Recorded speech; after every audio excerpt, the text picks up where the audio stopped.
Bien, vamos a dar paso a la conferencia de clausura de este Congreso sobre Familia y Emancipación Juvenil.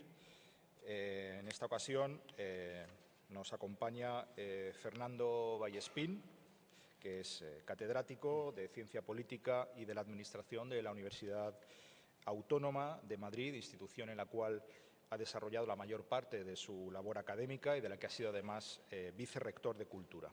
Ha sido también profesor visitante en las prestigiosas universidades de Harvard, Heidelberg y Frankfurt, además de un activo conferenciante en otras universidades en el ámbito nacional y europeo.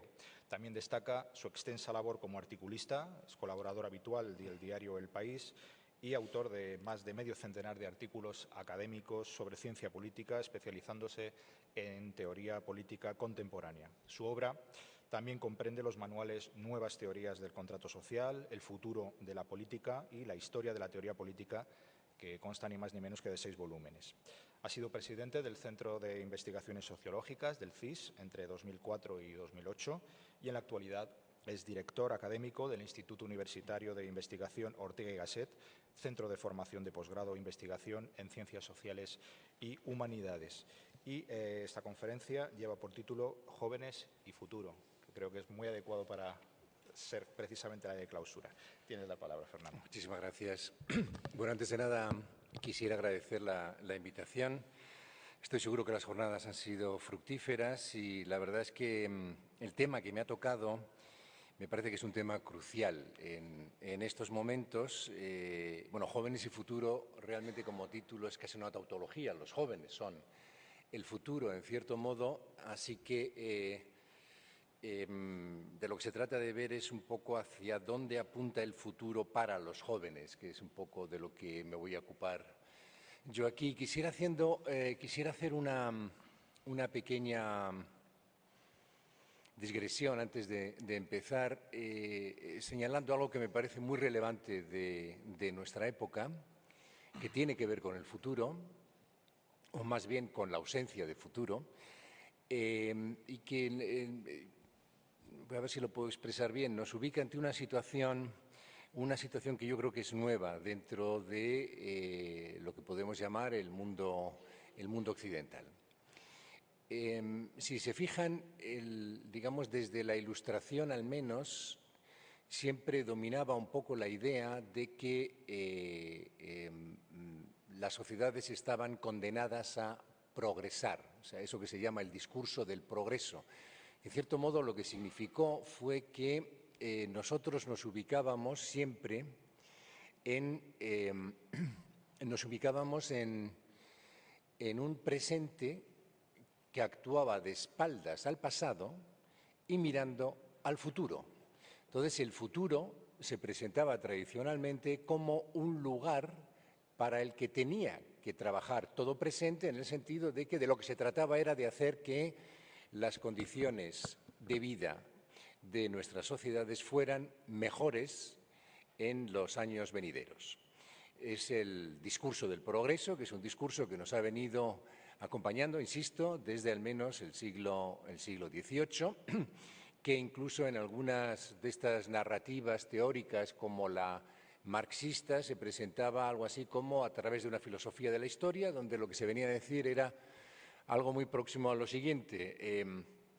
El futuro es el lugar donde el ser humano se reconciliará al final consigo mismo.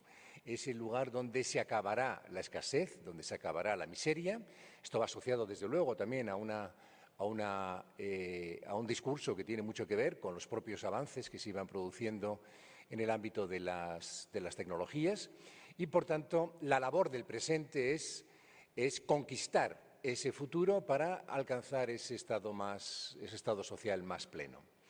Bueno, yo creo que vivimos ahora en un momento donde, en cierto modo, el futuro ha colapsado sobre el presente, donde el futuro, lejos de ser el lugar de la reconciliación del hombre consigo mismo, se nos aparece como el lugar en el que se concilian todos los males. No sabemos si vamos a poder gozar de pensiones en el futuro, cuando nos toque. No sabemos si nuestros hijos van a encontrar empleo. no sabemos cómo vamos a poder defendernos frente a esta competencia cada vez más difícil de superar de los países en desarrollo. En definitiva, bueno, no sabemos qué hacer, desde luego, con el cambio climático, cuáles van a ser las consecuencias del cambio climático. O sea, que el futuro, digamos, la percepción que tenemos del futuro ha cambiado radicalmente con aquella que veníamos teniendo desde, insisto, los orígenes del mundo moderno. Por tanto, yo creo que ahí hay un cambio en eso que se llama el cronotopo dentro de nuestra civilización, que es muy típicamente occidental, insisto. Esto no está tan presente en otros lugares donde de repente hay sociedades enteras que comienzan a pensar que por fin tienen futuro, que son aquellas que se corresponden con los países en desarrollo. Entre los nuestros el futuro es algo que está ausente. Y esta es la tesis fundamental que me gustaría transmitir aquí, y esto se percibe enormemente entre los jóvenes. Y me parece que en esto tenemos un problema, porque los jóvenes siempre habían contribuido a hacernos pensar que efectivamente el futuro tenía que ser siempre mejor.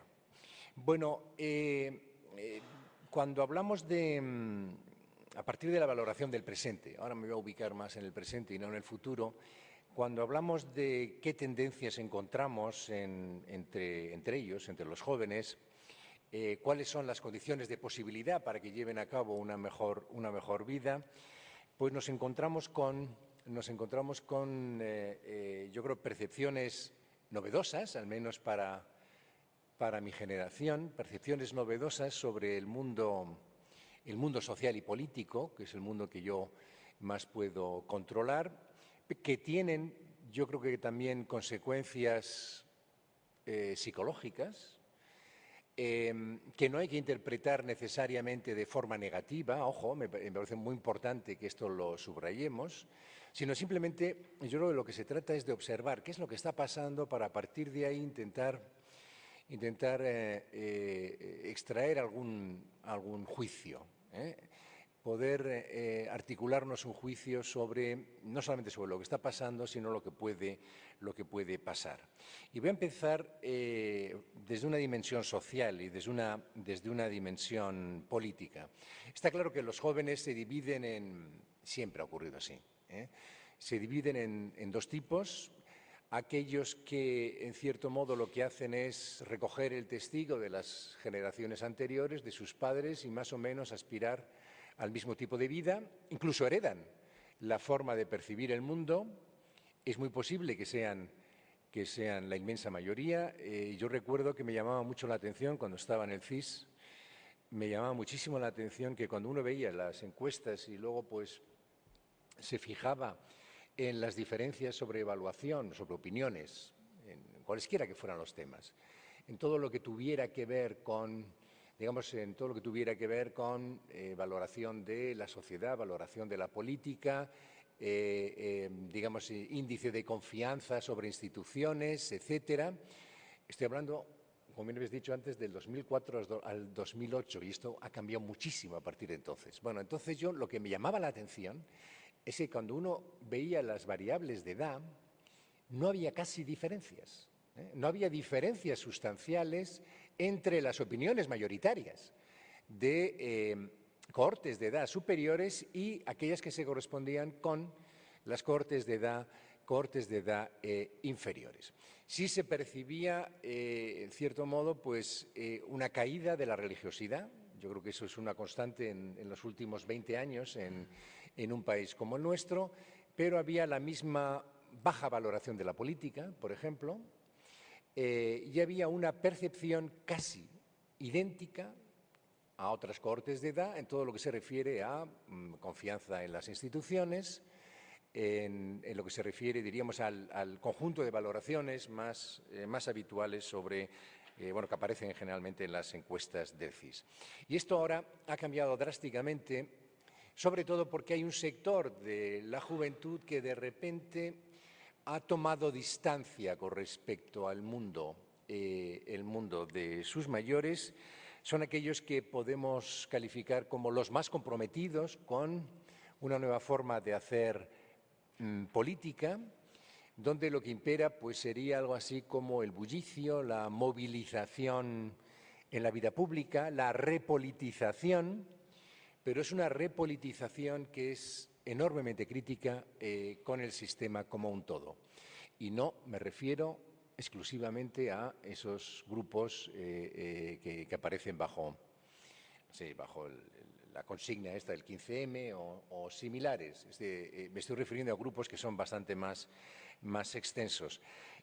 Por decirlo con algunas palabras clave, vamos a ver, son jóvenes apartidistas pero políticos. Esto es una novedad.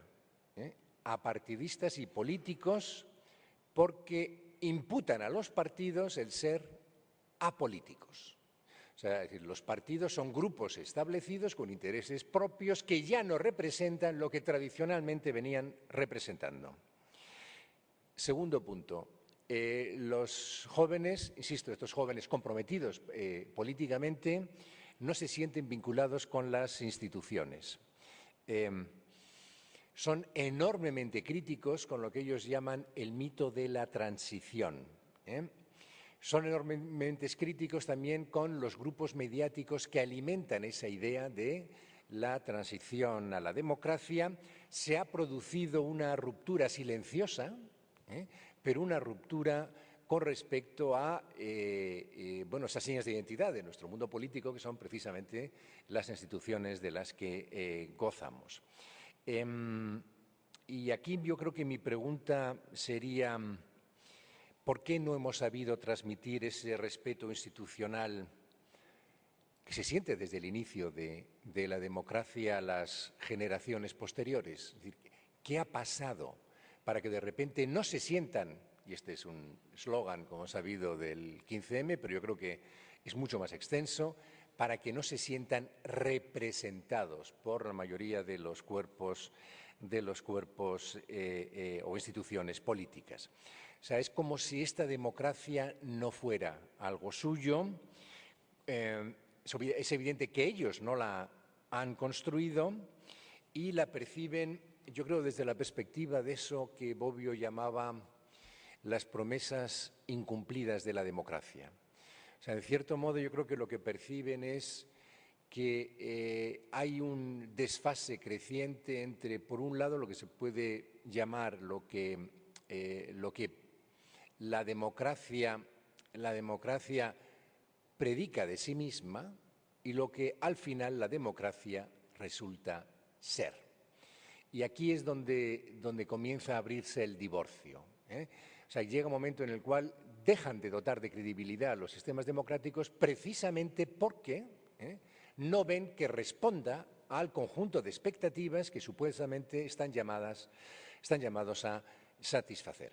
Y este es un problema grave, porque es un problema que apunta a algo que podríamos llamar la fuente de la legitimidad de todo el sistema político y que nos obliga a replantearnos muy seriamente la forma en la que comunicamos lo que hacemos en política, la forma en la que incluso nos organizamos políticamente, y yo creo que aquí son muy responsables los medios de comunicación que emiten una descripción de lo político que está cargado, digamos, de ideas tales como enfrentamiento, crispación, donde aquello que destacan realmente no es el elemento constructivo que hay detrás de muchas instituciones políticas, sino que lo que tienden a resaltar es precisamente lo contrario. Por supuesto, mediáticamente tiene más impacto casos de corrupción que no una discusión razonable, que las hay en el Congreso de los Diputados. O sea, generalmente el Congreso de los Diputados sale en televisión o sale reflejado en la prensa solo cuando hay conflicto y solo, que suele ser siempre normalmente el enfrentamiento entre gobierno y oposición en las sesiones de control del Congreso, solo, digamos, bajo este elemento polémico, de crispación, de falta de acuerdos, y los políticos generalmente suelen ser siempre representados también en esta visión.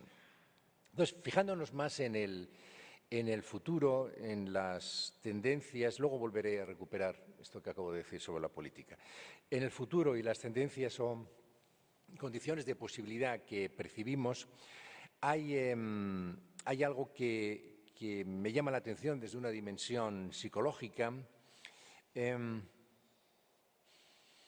yo creo que los jóvenes han dejado de interiorizar la idea de que las ocupaciones y el progreso, fíjense otra vez la idea, el progreso profesional sean accesibles para ellos. Se ha perdido, o por lo menos está en crisis, la idea de movilidad social, que siempre ha sido una de las ideas fundamentales que ha imperado en una sociedad como la nuestra, de que vivirán mejor que sus padres o incluso que si estudian acabarán obteniendo una recompensa. Hace unos años, hace un par de años, cuando se produjo en Francia todo ese conjunto de movilizaciones por uno de los sindicatos a los que se unieron espontáneamente estudiantes de los liceos, es decir, estudiantes de institutos, yo recuerdo una foto que me llamó poderosamente la atención de una chiquita joven que, llevaba un cartel que ponía «Nous voulons vivre comme notre parents». Queremos vivir como nuestros padres.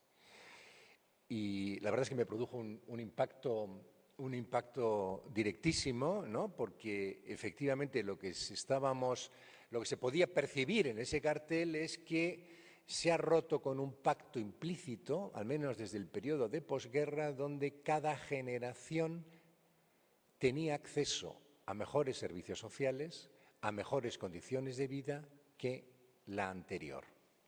De repente parece como si, volvemos otra vez, recuerden aquello con lo que yo comencé, a que esa idea que dábamos por supuesta en las sociedades occidentales hubiera entrado en crisis, que ya las generaciones venideras no iban a gozar de los mismos privilegios o de la misma capacidad, de las mismas posibilidades para una movilidad social ascendente que venía acompañando a las generaciones anteriores.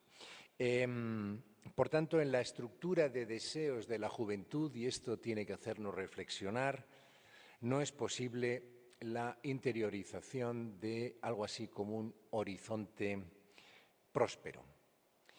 Y las preguntas que tenemos que hacernos son ¿qué pasa con una sociedad en la que no es posible soñar? ¿Qué ocurre cuando la producción de la imaginación social ha sido mutilada? O sea, porque lo que nos encontramos es con una gran decepción. Una gran decepción derivada del hecho de que se nos habían hecho un conjunto de promesas que nos encontramos frustradas. Si estudias X, obtendrás Y. Si te esfuerzas, tendrás una recompensa. Si eso no es la base sobre la que hemos sostenido el mundo en el que vivimos, que venga Dios y lo vea, ¿no? Es decir, sobre esa especie, es una especie de pacto implícito. Uno acabará obteniendo aquello en lo que invierte. Bueno, pues de repente esto se ha invertido, y perdonen el juego de palabras, se ha invertido en el sentido de que ya no hay una correlación directa entre aquello en lo que invertimos y el resultado que obtenemos, después. Por tanto, las expectativas sociales creadas por la democracia y por nuestro sistema social en general han limitado gravemente toda esa estructura de deseos de la juventud. Y la gran pregunta aquí es, bueno, ¿qué consecuencias va a tener eso?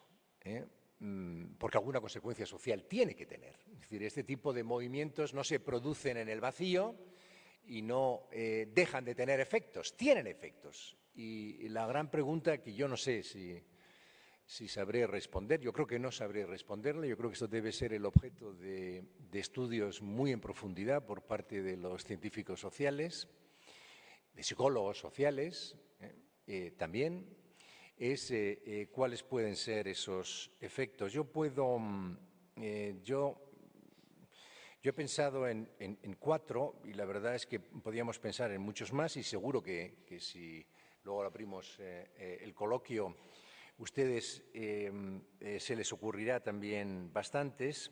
Vamos a ver, un primer efecto puede ser, y quizás se esté dando ya, que desaparece la ambición, que no hay esperanza, que están comenzando a no plantearse seriamente grandes metas porque son conscientes de los obstáculos que tienen que superar.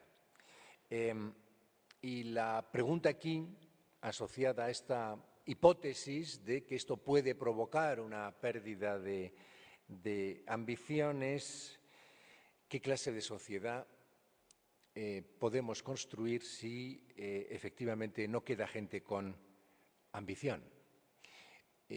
Si rompemos con las ambiciones.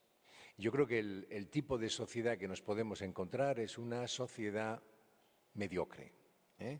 Es una sociedad donde ha dejado de existir un impulso fundamental que, insisto, es el impulso sobre el que nosotros habíamos construido nuestra idea de sociedad y que tiene un fondo darwinista, como se pueden imaginar, que es la idea esta de darwinista social, claro.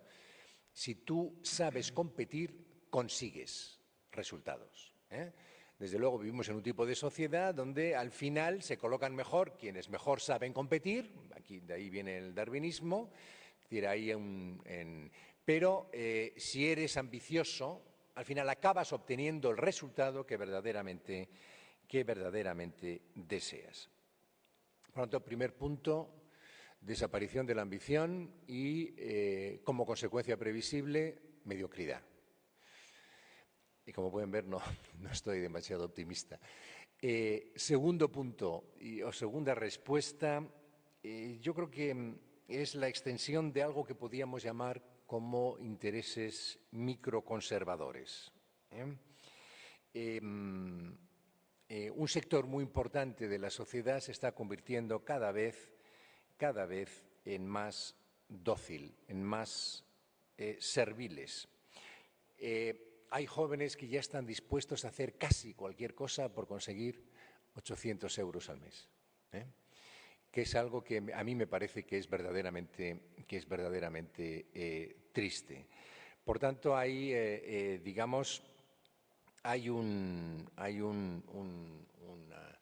una situación que, yo no sé por qué lo he llamado realmente microconservadores o algo así como intereses microconservadores, pero es un poco la idea de que, en cierto modo,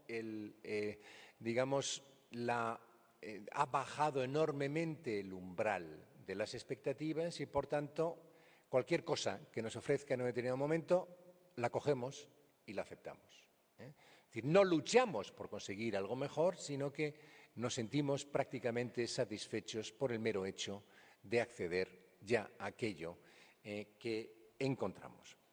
Por tanto, y esta sería la tercera idea, impera algo así como la contención y, una vez más, la mediocridad, la ausencia que está conectada con lo que yo llamaba antes la ausencia de ambición y, en cierto modo, también se restringe la capacidad para la lucha. Estoy haciendo generalizaciones, luego veremos que esta situación puede tener consecuencias radicalmente distintas, pero yo creo que hay que afirmar un poco esta idea porque es lo que percibimos. Y piensen que yo tengo, por el hecho de ser profesor universitario, no por otra razón, tengo la inmensa suerte de estar todo el día rodeados de jóvenes, escucharles y, por tanto, tengo un input continuo de aquello que hacen, que me vienen a ver antiguos estudiantes que, por una razón o por otra, pues acabaron sus estudios o los abandonaron, y entonces pues me cuentan lo que fue de su vida, y esta es una cosa que llama cada vez más la atención, yo me encuentro de repente entro en un avión y me encuentro con una azafata o un azafato que me dice: profesor Vallespín, usted me dio clase, ¿no? Bueno, qué bien, y entonces, ¿qué haces aquí, no? Porque realmente no les di clase para ser azafatos, y entonces pues le contestan: bueno, no he encontrado otra cosa, y entonces al final me he tenido que meter en esto. Y eso me lo dijo hace poco menos de un año una persona licenciada en Derecho y Ciencias Políticas. Como pueden ver, tengo explicaciones empíricas, ¿no?, que sirven para explicar un poco por qué estoy introduciendo esta visión tan pesimista. Y luego el cuarto punto, y este es un punto también que tendremos que estudiar muy a fondo, y como pueden ver, estos son intuiciones más que verdaderamente el resultado de estudios. Yo creo que ahora la juventud no tiene una identidad definida, o los jóvenes no acaban de cristalizar una identidad definida. Yo creo que esto es efecto de los mini-jobs, los pluriempleos. Se puede estar trabajando 3 meses como profesor, pero mañana puedes estar trabajando de cajera, de traductora o dando panfletos por la calle. ¿Cuál es mi identidad si yo he estudiado ciencias políticas, si yo he estudiado periodismo, pero uno no trabaja de periodista? Realmente no es nada. Lo que soy es pluriempleado, o sea, tengo una identidad que se define precisamente por no tener identidad, o al menos que se define por no tener una identidad asociada a aquello para lo que me he preparado, que es precisamente mi propio trabajo. Por tanto, hoy ya no existe, o es cada vez más difícil de afirmar, el concepto de carrera.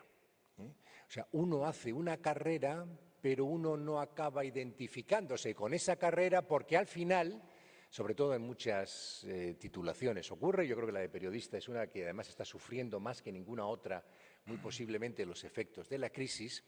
Lo que nos encontramos en estos casos es generalmente una pérdida de identidad, o aquellas identidades que yo creo que es una de las identidades más poderosas que puede desarrollar una persona, que es la identidad asociada al trabajo.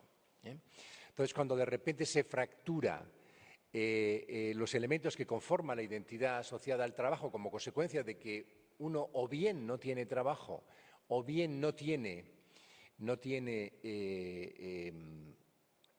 el trabajo para el que ha sido formado, pues la consecuencia es efectivamente que pierde aquellos elementos que tradicionalmente contribuían a reafirmarnos como, entre otras razones, como útiles para la propia sociedad. O sea, que la pérdida de identidad, que es un elemento psicológico importantísimo para el desarrollo de la personalidad individual, tiene también otro componente, que es el componente de que los propios individuos, los propios jóvenes, no tienen más identidad que la de ser jóvenes en una sociedad en la cual están estigmatizados como aquellos que están sufriendo de manera más directa las consecuencias de la crisis. O sea, esto también lo habremos oído muchas veces, ¿no? Como, ¿qué tal te va? ¿No? Respuesta: pues ya ves, soy joven. O sea, nosotros, esto nos rompe radicalmente con la visión que teníamos de la juventud. La juventud era futuro, y de repente nos encontramos con que ahora aquello que ellos nos arrojan, cuando les miramos, lo que nos arrojan es no soy futuro, y no tengo identidad salvo la de ser parte del grupo de las nuevas formas de marginación, que es aquellas asociadas precisamente a la juventud. Y pensemos que esto es algo extraordinario y algo en lo que nunca en lo que nunca habíamos pensado para un país como el nuestro, porque, entre otras razones, este era un país donde, precisamente por la caída de la curva de la natalidad, pensamos que cuando les tocara buscar trabajo, por el hecho de que ya formaban parte, digamos, representaban un porcentaje cada vez más pequeño respecto al total de la población, si habría algo de lo que no tuvieran que preocuparse es precisamente del empleo. O sea, que esto venía dado ya de por sí, ¿eh? Y, sin embargo, nos encontramos con la paradoja de que, aunque son pocos, no tenemos empleos suficientes para otorgarles. Bueno, voy a cambiar radicalmente ahora el enfoque para pasar a extraer alguna consecuencia positiva ya al final de mi intervención, para no dejarles con mal sabor de boca cara al fin de semana, fundamentalmente. Porque esto que he interpretado desde la perspectiva estrictamente negativa puede tener también una contrapartida positiva, que además todos la vemos demostrada empíricamente con personas que conocemos con nombres y apellidos, que es una enorme capacidad de reinvención, precisamente porque es imposible acceder a una edad temprana a algo así como una identidad laboral mínimamente cristalizada. Los jóvenes se sienten en la obligación de ir reinventándose, y, por tanto, de ir incorporando diferentes dimensiones de su propia personalidad, tratando de adaptarse al mundo que les rodea, pero tratando de adaptarse de una manera creativa, de una manera constructiva. Son jóvenes, además, y esto es algo muy novedoso en nuestro país, que han perdido el miedo a la movilidad hacia otras regiones, a la movilidad hacia otros países, y que se ven obligados a desarrollar de una manera, yo creo que muy superior a los jóvenes de otras generaciones, a la creatividad. Y este es un punto que me parece que es muy a destacar. O sea, precisamente la diferencia entre los jóvenes de hoy y los jóvenes de antes, desde una perspectiva, insisto, tratando de ver el lado positivo, es que los jóvenes de antes, por el hecho de que se incorporaban de una manera temprana ya a determinadas profesiones, pues lo que conseguían, digamos, en cierto modo, la profesión acababa conformando un estereotipo de personalidad, un estereotipo de identidad dentro de la cual ellos mismos se iban desarrollando, pero, en cierto modo, por decirlo así, la propia estructura profesional en la que venían incorporándose se imponía sobre su propia creatividad, sobre su propia posibilidad para construirse, digamos, de una manera independiente con respecto a esos elementos que impregnaban su personalidad. Lo que nos encontramos ahora, por el contrario, es que si no hay estructuras dentro de las cuales ellos encajan, de lo que se trata es de construirlas por sí mismos. Y esto me parece que es tremendamente novedoso, porque esto lo que está facilitando en muchos casos es creación de nuevos tipos de empresa, creación de nuevas estructuras de comunicación entre ellos que favorecen, luego diré algo sobre su uso de las nuevas tecnologías, que me parece muy importante a este respecto, que favorece, digamos, la creatividad laboral también, ¿no? Y yo creo que puede tener a medio plazo un impacto importante también sobre su propio potencial para el empleo. Y aquí, como digo, los jóvenes de hoy son jóvenes que han introducido en su interior una percepción de la sociabilidad diferente de la que teníamos en generaciones anteriores. Y yo les voy a poner un ejemplo que me parece que es muy relevante, un ejemplo que viví un día, pero a partir del cual extraí una serie de consecuencias que vienen al caso. Un día, estando en un bar tomándome una caña con un amigo, un colega, entraron unos jóvenes, se sentaron, bueno, se pusieron la barra detrás mío, y esto es relevante por lo que voy a decir a continuación, es decir, que yo podía más o menos escuchar lo que decían. No decían nada relevante, tonterías, o sea, como lo normal cuando se está en una barra de un bar. Y, bueno, al cabo de un rato, una chica que estaba con ellos, pues les hace unas fotos con el móvil y dice, bueno, ahora voy a casa, os mando las fotos bueno, las cuelgo en Facebook y comentamos lo de hoy, o sea, lo que habían estado charlando. Que yo me quedé pensando y dije, bueno, pero ¿qué tienen que comentar si realmente no ha pasado nada, ¿no? Y de repente, claro, caí en la cuenta que ellos no viven solo estas relaciones cara a cara, sino que para ellos la comunicación quizá más profunda con sus propios amigos es aquella que entablan dentro de la propia red, hasta el punto de que se buscan cara a cara para tener una excusa para seguir hablando, ¿no? O sea, antes era al revés, antes uno tenía la experiencia y la contaba, ¿eh? Ahora, claro, porque uno puede decir, bueno, si ha habido una orgía, pues es lógico que después quieran comentarlo, o si ha pasado algo, pero que no pase nada y que quieran comentar, lo que viene a significar es que se ha empezado a generar un nuevo tipo de sociabilidad que me parece tremendamente interesante, que no tiene que ver ya con la presencia real. Y que aquí hay un cambio cualitativo que es dramático en el sentido de que rompe con las formas de sociabilidad a la que estábamos nosotros acostumbrados. Digo nosotros, los de generaciones anteriores. Nosotros que hacemos un uso exactamente casi ya igual que los jóvenes de las nuevas tecnologías, sin embargo, hacemos un uso de las nuevas tecnologías para ampliar las posibilidades de lo que hacíamos siempre.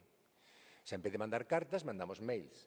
En vez de comprar yendo a una tienda, pues compramos online, En vez de comprar el periódico, pues nos metemos en la página web y accedemos a el periódico.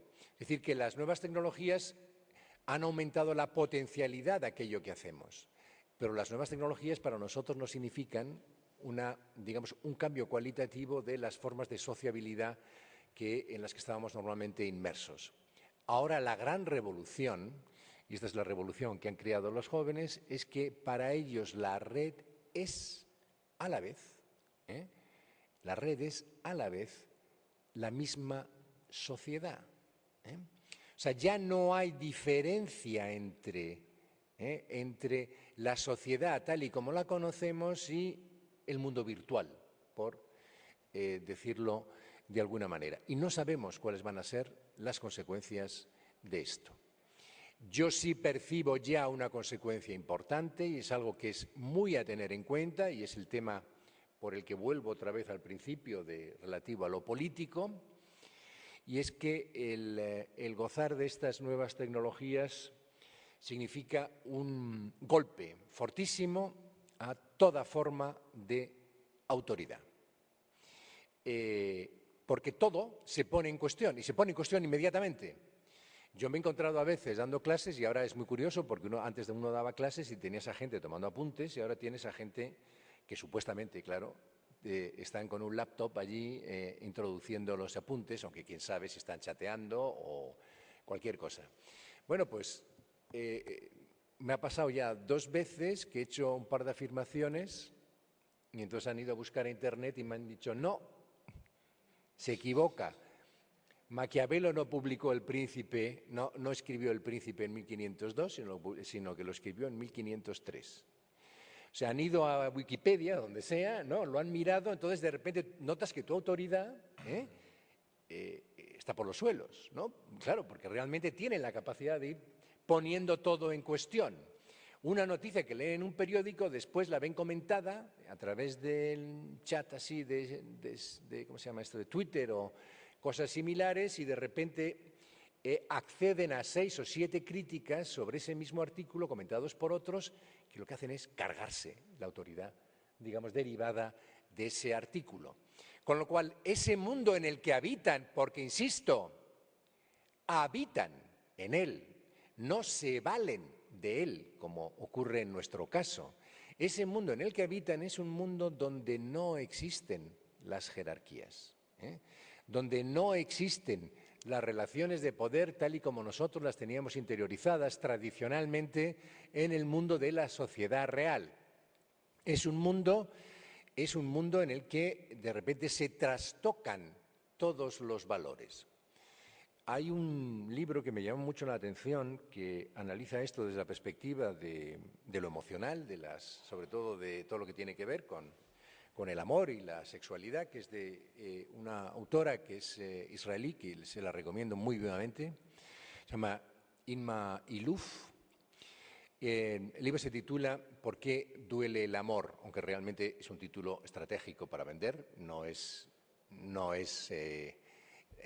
va de eso, ¿no? Sino que va realmente un poco de cómo han cambiado en nuestra sociedad las relaciones amorosas y las relaciones sexuales y todo lo demás. Y pone un ejemplo que a mí me llamó muchísimo la atención, que es el de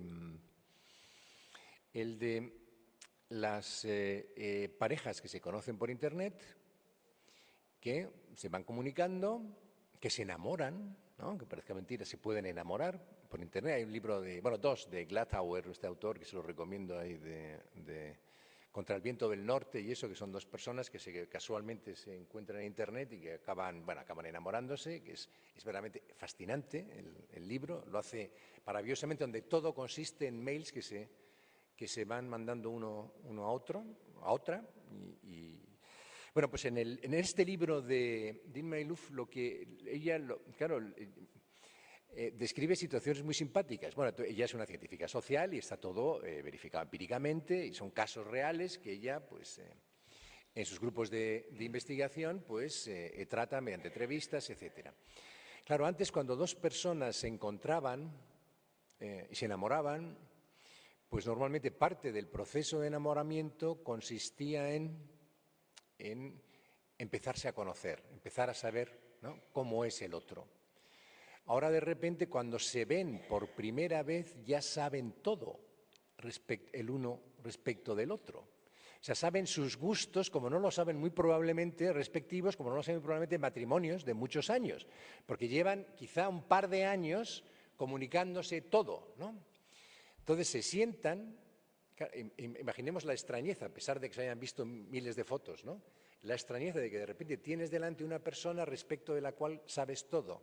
¿Qué le dices? No le puedes preguntar, ni siquiera estudias o trabajas, o ¿qué prefieres, el vino blanco o el vino tinto? Porque ya sabes que prefiere el vino blanco, ¿no? O sea, digamos que de repente fracasan, quizá porque la mayoría, bueno, esta es por lo menos la tesis de esta autora, fracasan porque hay un componente que se queda fuera de la relación emocional, que es la presencia física. Y cuando la presencia física penetra de repente en esa relación, distorsiona completamente la imagen, ¿no? En la novela que mencionaba antes, pues parece que no pasa nada, sino todo lo contrario, que todo es maravilloso, pero acaba ahí. O sea, que no podemos saber igual lo que ocurre al cabo de 2 años, ¿no?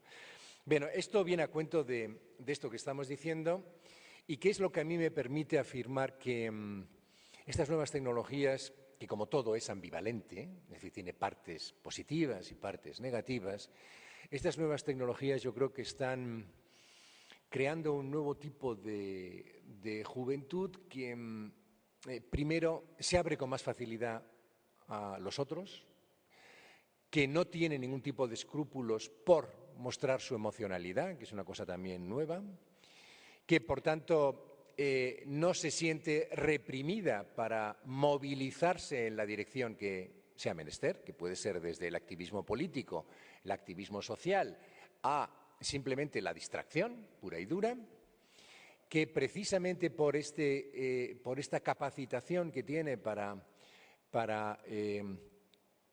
organizarse entre sí y poner en marcha mecanismos de dinamismo de proyectos y propuestas, pues muy probablemente llegará un momento en el que consigan transformar la sociedad a partir de estos elementos de creatividad, de movilidad, de búsqueda de alternativas frente a un mundo que no ha tenido la capacidad de saber incorporarlos. Por lo tanto, yo me gustaría acabar aquí con esta señal de un cierto optimismo derivado precisamente de esta capacitación suya silenciosa, que no hace mucho ruido, pero que, sin embargo, yo creo que ha contribuido a hacer de estos jóvenes nuestros no solamente los más preparados de la historia de España, como se ha dicho muchas veces, sino también que, sin darse cuenta, ellos mismos se han dotado de capacidades que, bien aprovechadas, aunque todavía no sabemos cuál es exactamente su potencial, pueden no solamente mejorar su situación, sino también incluso mejorar la sociedad como un todo. Muchas gracias.